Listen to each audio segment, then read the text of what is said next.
Herzlich willkommen zum Blogbeitrag der Musikerstube. Mein Name ist Manuel und heute widmen wir uns einem Thema, das heißt, warum ist die Unabhängigkeit der Hände beim Harmonikaspielen so eine Herausforderung?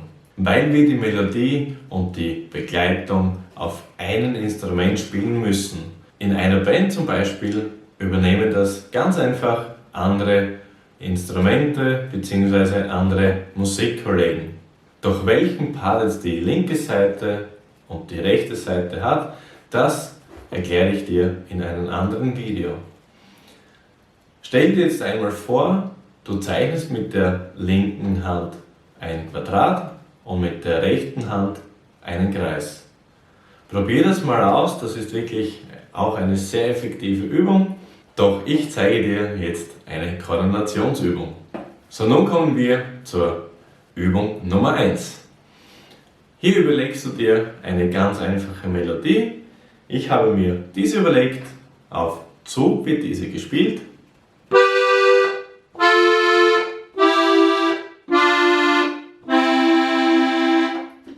Einfach 4 oder 5 verschiedene Griffe.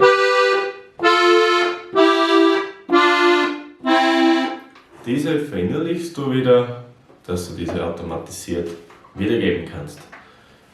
So, nun kommen wir zu dem tricky Teil dieser Übung. Wir brauchen einen Kugelschreiber und eine Ablage am Balk und eine zweite Ablage und heben jetzt den Kugelschreiber von hier nach hier.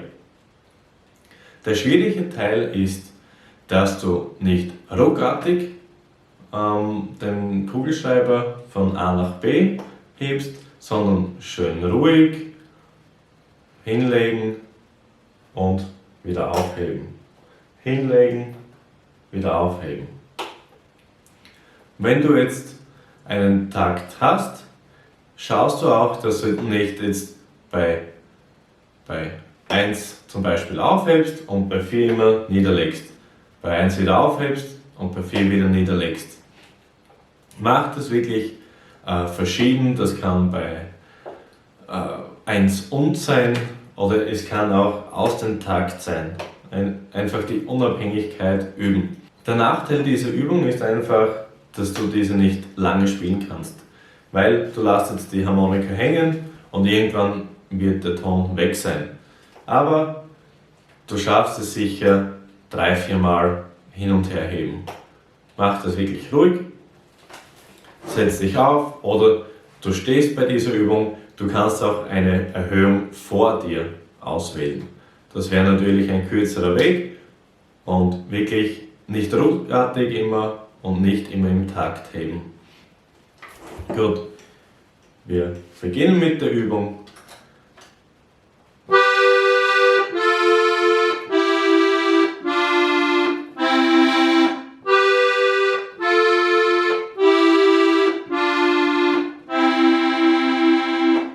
Mehr geht sich leider nicht aus, aber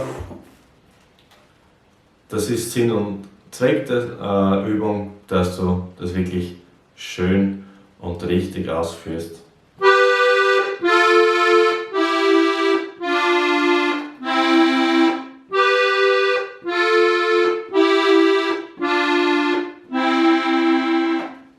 Okay, dann kommen wir zur zweiten Übung. Wir drehen den Spieß einfach wieder um und spielen jetzt mit der Bassseite und heben mit der rechten Seite von A nach B. Ich stelle mir jetzt den Tisch auf die rechte Seite. So, ich spiele jetzt eine Polka-Begleitung, aber du kannst auch einen Walzer spielen.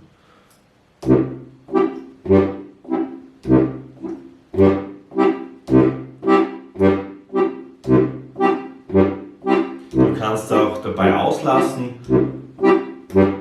Hier hast du nämlich mehr Zeit. Oder machst einfach mal einen Bogen.